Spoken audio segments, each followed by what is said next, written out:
토트넘 하스퍼는 그들의 매력적인 축구 스타일로 유명하며 이번 시즌 프리미어 리그에서 가장 놀라운 팀으로 떠올랐습니다. 주요 공격수를 잃고 유럽컵에서의 경쟁력에 대한 의문이 제기되었음에도 불구하고 팀은 첫 시라운드 후 놀랍게도 리그 선두에 올랐습니다. 이 예기치 않은 상승은 새로운 감독 안스포트와 레스터 시티 출신 신입 선수 제임스 매디슨을 포함한 다른 선수들에게 많은 칭찬을 받았습니다. 그러나 팀의 장기적인 문제인 선수단 깊이와 일관성 부족은 연속적인 두 패배로 이어져 리그 선두에서 멀어지는 악몽 같은 시나리오로 이어졌습니다. 최근의 패배들은 토트넘의 중대한 문제를 부각시켰습니다. 부상으로 인한 선수단 깊이 부족. 이제 그들은 이러한 도전을 극복하고 강하게 돌아올 수 있을지 아니면 2023의 20번지 24시즌 전에 계속 어려움을 겪을지가 문제입니다. 지난 시즌의 실망은 해리 케인이 바이에른 뮌헨으로 이적하면서 더욱 커졌습니다. 케인 탄매로 큰 자금을 확보했음에도 불구하고 다니엘 레비 회장은 제임스 매디슨을 제외하고는 어떤 주목할 만한 계약도 성사시키지 못했습니다. 그러나 매디슨의 불안정한 성능과 레스터 시티의 강등은 그가 즉시 스퍼스를 변화시킬 수 있을지에 대한 의문을 제기했습니다. 안스포트 감독은 그의 첫 시즌 동안 밝은 빛이 되었습니다. 그는 강력한 공격 스타일을 도입하고 선수들 간의 강한 연결을 구축했습니다. 그의 노력으로 큰 스타 없이도 결단력 있고 단합된 팀이 탄생했습니다. 결과가 항상 인상적이지는 않았지만 토트넘의 정신은 그들이 도전에 맞서 싸우고 인상적인 무패 행진을 만들어냈습니다. 매디슨과 손흥민의 조합은 중요해지며 많은 결정적인 골을 가져왔습니다. 그러나 그들의 허니문 기간은 첼시에게 4대1로 크게 패한 것으로 끝났습니다. 이 패배는 중요한 선수들인 마리슨과 미키 반데벤의 레드카드와 부상으로 표시되었습니다. 이 패배는 토트넘의 약점을 드러내고 그들이 이러한 예상치 못한 상황에 대해 어떻게 준비했는지에 대한 의문을 제기했습니다. 최근 토트넘의 경기, 특히 울버햄튼과의 경기에서 중요 선수들인 매디슨이 없는 상황에서의 연결 부족과 날카로움이 드러났습니다. 그들의 미드필더진은 핵심 플레이메이커 없이 부드러운 공격 조직에 어려움을 겪고 있습니다. 이러한 문제와 선수단의 깊이 부족은 스퍼스가 챔피언십 우승과 상위 4위 안에 드는 것에 큰 도전이 되고 있습니다. 안스포트 감독은 부상 선수들을 대체할 임무를 잡고 경쟁력 있는 팀을 유지하기 위한 어려운 임무를 맡고 있습니다. 특히 크리스마스와 새해 기간은 매디슨과 반대 벤과 같은 주요 선수들 없이도 팀의 회복력과 적응력을 입증할 중요한 시기가 될 것입니다. 울버햄튼과의 경기가 끝난 지 3일이 지나고 4일째가 되었지만 많은 국내 축구 팬들은 토트넘의 1대2 역전패에 대한 분노를 가라앉히지 못하고 있습니다. 그들은 일부 선수들을 강하게 비판하며 그들이 패배의 주된 원인이라고 지적하고 있습니다. 그러나 일부 의견에서는 특정 선수들을 지목하여 그들에게 화를 내는 것이 마녀 사냥과 범인 찾기의 전형적인 형태라고 규정하면서 토트넘이 강한 팀이 아니기 때문에 울버햄튼에게 패배하는 것은 그다지 놀라운 일이 아니라고 말합니다. 하지만 일부 전문가들은 다이어와 다른 선수들이 실제로 잘했거나 적어도 평균 이상의 성적을 냈다는 구체적인 증거를 제시해야 하며 단지 주관적인 견해에만 의존하여 객관적인 데이터에 기반한 분석인 것처럼 말하는 것은 잘못된 접근이라고 반박합니다. 또한 그날 경기에서 토트넘의 일부 선수들이 감독의 지시를 따르지 않고 마음대로 행동했다는 비판을 하는 인터뷰가 있었다고 합니다. 손흥민과 연결되어 고리될 수 있었던 중요한 기회들이 일부 이기적이고 결단력 없는 선수들에 의해 날아갔습니다. 토트넘 내부 인터뷰에서 누구에 대해 얘기하고 있었으며 다이어 외에 또 다른 이기적인 선수는 누구이며 포스테코글루 감독이 이런 선수들을 계속 사용하는 진짜 생각은 무엇인지에 대해 풋볼 매거진이 자세히 분석할 예정입니다. 울버햄튼에게 2대1로 역전패한 후 영국 축구계의 폭풍이 가라앉을 기미가 보이지 않습니다. 90분 동안 1대0으로 이기고 있었던 경기를 연장 시간에 2골을 허용하며 패배하여 일부 팬들은 이길 수 있었던 경기를 놓쳤다고 생각하고 있으며 다른 일부 팬들은 90분 내내 압도당했기 때문에 이길 경기가 아니었다고 분노를 표출하고 있습니다. 현재 국내외 주요 축구 커뮤니티와 SNS는 서로 다른 의견들로 아수라장이 되어 있습니다. 그러나 토트넘에서 뛰고 있는 한 선수의 인터뷰가 공개되어 영국 축구 팬들의 관심을 끌고 있습니다.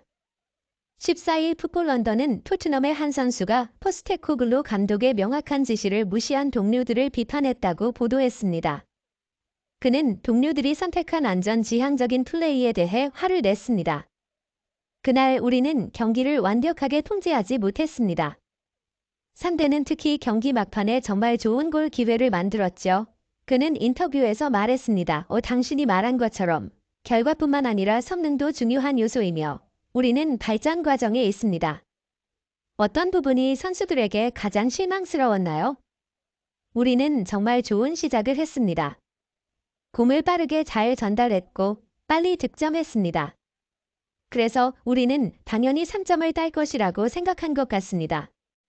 그러나 그것은 올바른 태도가 아닙니다. 우리는 우리가 추구하는 방식으로 계속해서 플레이해야 했습니다. 우리는 더욱 압박을 강화하고 공격적으로 나가야 했는데 제 생각에는 우리가 너무 안전하게 했습니다. 나를 포함한 우리 모두가 안전 모드로 전환하여 첫 5분 동안 그렇게 플레이했고 그저 버티면 3점을 얻을 수 있다고 생각했습니다. 돌이켜보면 우리는 더 공격적으로 전진하고 압박해야 했습니다. 가장 아쉬운 부분이 그것입니다.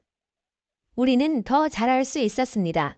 이 인터뷰를 들은 일부 전문가들은 포스테코글루 감독과 브레넌 존슨의 말 사이에 일치하는 부분이 있다고 지적했습니다. 그들은 다이어를 중심으로 한 수비진이 상대의 공격에 겁을 먹고 물러섰고 공격진은 손흥민에게 패스하지 않아 중요한 기회를 놓쳤다고 비판했습니다.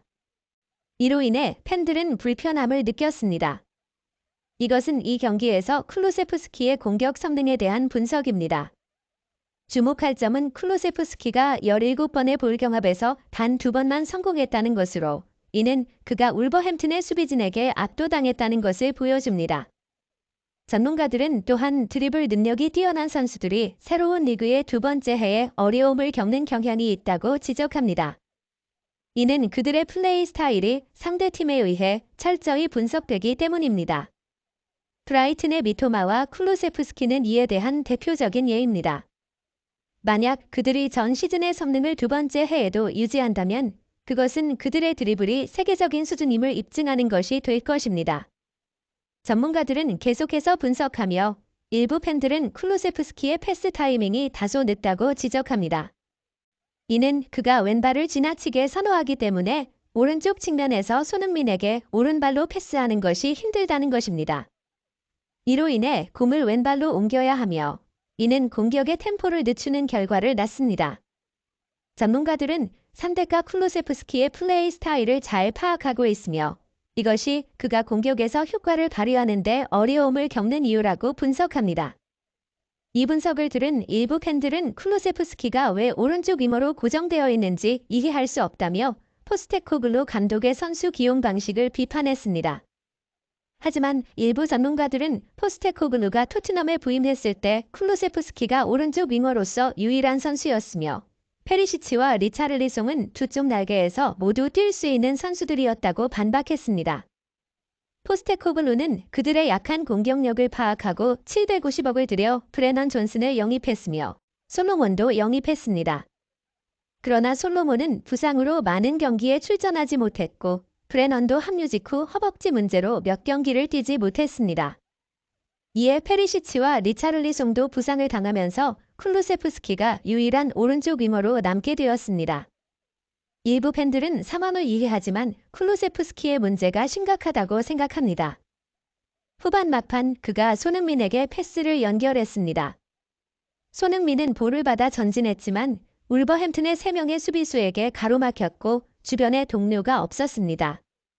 손흥민의 슈팅이 상대의 블록에 막혔고 그 볼을 클루세프스키가 잡아 오른쪽으로 드리블하며 페널티 박스로 진입했습니다. 반대편에 있는 손흥민이 손을 들어 패스를 요청했지만 클루세프스키는 패스하지 않고 로셀소에게 볼을 넘겼습니다. 로셀소는 완전히 표시되지 않은 손흥민에게 원터치로 패스할 수 있었음에도 그대로 슛을 하여 기회를 날렸습니다. 일부 전문가들은 이것이 바로 브레넌 존슨이 지적한 것이라고 분석했습니다. 로셀소가 개인 기록을 개선하기 위해 득점을 시도하는 이기적이고 고려 없는 플레이라고 지적하며 쿨루세프스키의 왼발 선호 경향이 손흥민에게 패스가 가지 않은 원인이지만 포스테코글루는 너무 안전하게만 플레이하려 하고 위험을 감수하지 않는다고 말했습니다. 이러한 상황에 많은 팬들이 공감을 표했습니다. 토트넘의 울버햄튼전 패배에 많은 팬들이 분노를 표하며 포스테코글루를 비판했지만 경기 분석을 다시 본 후 그들은 문제가 선수들이 감독의 지시를 따르지 않고 손흥민에게 패스하지 않는 데 있다는 것을 깨달았습니다. 그들은 새롭게 합류한 브레넌 존슨이 이를 인식하고 비판한 것은 포스테코글루 감독과 토트넘 선수들도 이 문제를 잘 알고 있지만 다른 대안이 없어서 문제를 해결하려고 노력하고 있다는 것을 보여줍니다. 그들은 부상에서 돌아오는 선수들이 있거나 겨울 이적 시장에서 보강이 이루어지면 이 문제를 일으키는 선수들이 더 이상 팬들 앞에 나타나지 않을 것으로 기대하고 있습니다.